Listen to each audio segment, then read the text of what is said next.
Magnitude 6.9 nga linog nabatyagan usab sa probinsya sa Bohol ingon man sa Negros Oriental. Ang detalye sa report ni Femery Dumabo. Human masinati ang linog. Nakasinati usab og power interruption sa Tagbilaran City. Tungod sa kakusog, nag-iyahay sa pagdaga ng mga residente gawa sa ilang mga panimay. Apil sa mga migawa sa mga nurse ug mga pasyente sa Governor Celestino Gallares Medical Center.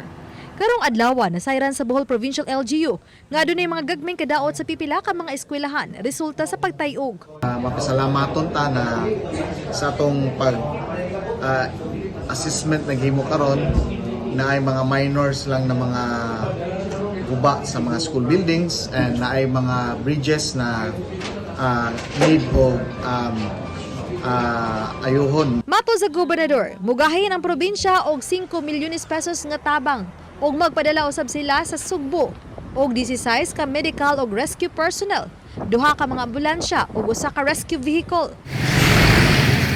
Nabatyagan usab ang pagtay-og sa probinsya sa Negros Oriental ug Siquijor. Sa CCTV footage, makita ang mga bata nga nagduha dihang nasinati ang linog. Dali silang nanagan gawa sa ilang balay sa Mabinay, Negros Oriental. Kaganihang buntag, nakita ang mga liki sa pipila ka mga classroom sa elementary school sa Mabinay. Aduna sa mga poste nga nabali sa Dumaguete City tungod sa kakusog sa linog. Aduna sa pipila ka mga kable sa telco ang naputol ug nagbitay sa karsada. Kanselado ang klase sa mga eskwelahan karong adlaw sa Dumaguete City. Samtang gi-inspeksyon pa ang mga school buildings. Samtang nakita usab ang pipila ka liki sa karaang munisipyo sa Lazi, Siquijor. Matod sa LDRRMO sa Lazi, ang building gigamit sa Comelec ug BFP. Gawas niini walay nakitang kadaot sa bag-ong municipal hall.